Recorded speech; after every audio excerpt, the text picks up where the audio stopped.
హల్లెలూయా. దేవుని నామానికి మహిమ కలుగును గాక. పేతురు రాసిన 2వ పత్రిక 3వ అధ్యాయము 12వ వచనం మధ్య భాగంలో మనం చూసినట్లయితే, దేవుని దినపు రాకడ కొరకు కనిపెట్టుచు దానిని ఆశతో ఆపేక్షించుచు మీరు పరిశుద్ధమైన ప్రవర్తనతోనూ భక్తితోనూ ఎంతో జాగ్రత్త గలవారై ఉండవలెను. హల్లెలూయా.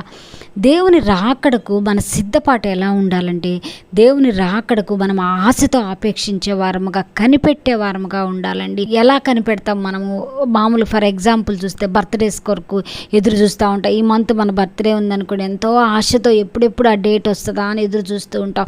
ఒకవేళ మ్యారేజ్ ఉందనుకోండి, ఎప్పుడెప్పుడు ఆ మ్యారేజ్ వస్తుందా అని చెప్పి దాని కొరకు ఎంతో సిద్ధపాటు కలిగి ఉంటాం కదా.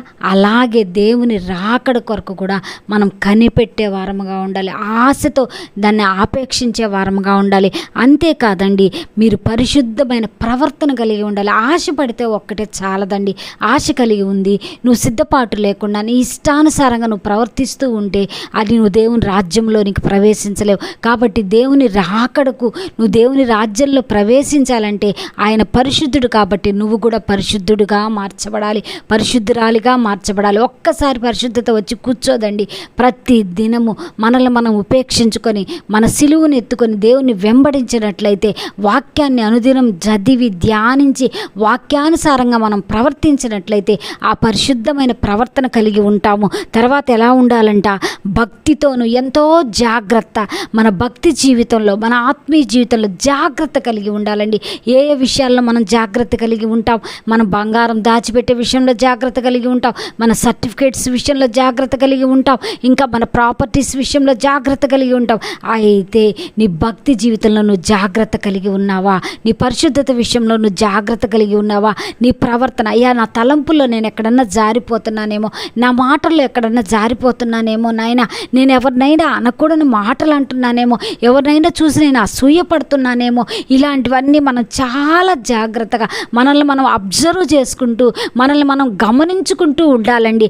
అప్పుడే దేవుని రాకడలో మనం ఎత్తబడే వారముగా ఉంటాం.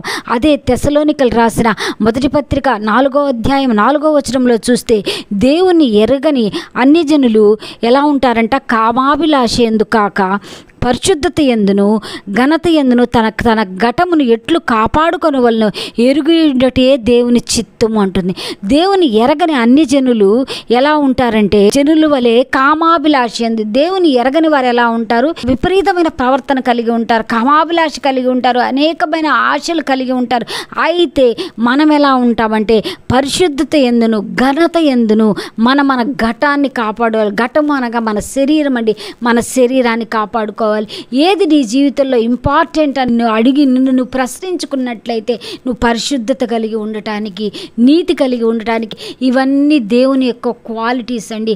నువ్వు ఎప్పుడైతే ఆ పరిశుద్ధతను, యథార్థతను నువ్వు కలిగి ఉంటావో అదే దేవుని చిత్తము నీ పట్ల. చాలాసార్లు మనందరికి డౌట్స్ వస్తాయి, నా పట్ల దేవుని చిత్తం ఏంటి, దేవుని చిత్తం ఏంటి, దేవుని ప్రణాళిక ఏంటి అని అడుగుతూ ఉంటావు. నీ పట్ల దేవుని చిత్తం ఏంటి తెలుసా? నువ్వు పరిశుద్ధత కలిగి ఉండడము, నీ యొక్క శరీరాన్ని నువ్వు జాగ్రత్తగా కాపాడుకోవడము.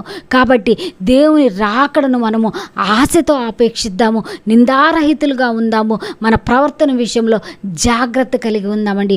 అటువంటి ప్రవర్తనను, అటువంటి జాగ్రత్తను దేవుడు మనకిచ్చినట్లుగా ఈరోజు మనం ప్రార్థన చేసుకుందాం. ప్రియులారా, నాతో కలిసి ఏకీభవించండి. స్తోత్రములు తండ్రి, స్తోత్రములు యేసయ్యా. మహాపరిశుద్ధుడైన దేవా, నీకు స్తోత్రాలు. నీ పరిశుద్ధమైన, ఉన్నతమైన, ఘనమైన నామాన్ని బట్టి వందనాలు, స్తుతులు, స్తోత్రాలయ్యా. కృపామయుడా, నీకు స్తోత్రం తండ్రి. జాలి కలిగిన దేవా, నీకు స్తోత్రములు నాయన. నీ రాకడలో నా తండ్రి, నీ రాకడను గురించి అత్యధికమైన ఆసక్తి కలిగిన ప్రజలుగా మమ్మల్ని మార్చండి నాయన. నిందారహితులుగా మార్చండి. మా శరీరమును నాయన, మా ఆత్మను మేము జాగ్రత్తగా కాపాడుకునే వారంగా, పరిశుద్ధమైన ప్రవర్తన కలిగిన వారముగా ఉండుటకు సహాయం చేయండి. ఈ ఘటాన్ని నా తండ్రి సంపూర్ణంగా నీకు సమర్పించే వారముగా, మా ప్రాణ, ఆత్మ, దేహాలతో నాయన నీ నామాన్ని మహిమపరిచే వారముగా ఉండుటకు సహాయం చేయి ప్రభా. ఈ వాక్యం చూసిన ప్రతి బిడ్డలు దర్శించండి ప్రభా. వారి పని పాటలోని కాపుదల, భద్రత, క్షేమము దయచేయండి. వారు ఏ ప్రాంతాలకు వెళ్తున్నారో, ఏ ఉద్యోగములకు వెళ్తున్నారో, చదువులకు వెళ్తున్నారో, అయ్యా వ్యాపారాల నిమిత్తం వెళ్తున్నారో, వారి ప్రతి పనిలో మీరు తోడుగా ఉండండి నాయన. వారి జీవితంలో నిన్ను ముందు పెట్టుకొని నాయన, వారు ముందుకు సాగగలిగిన భాగ్యమును వారికి దయచేయమని వేడుకుంటున్నాం. ఈ రోజంతా నీ కృప, కాపుదల, క్షేమము నాయన నీ బిడ్డల జీవితంలో విడుదల చేసి చేస్తున్నాను. నీ సమాధానపు ఆత్మ వీరిని వెంటాడునట్లుగా కృప దయచేసి సహాయము చేయమని నీ నామానికే మహిమ తెస్తూ యేసు ఉన్నత నామంలో ఈ మనవలన్నీ అడిగి వేడుకుంటున్నాము తండ్రి. Amen, amen, amen. Praise the lord. God bless you.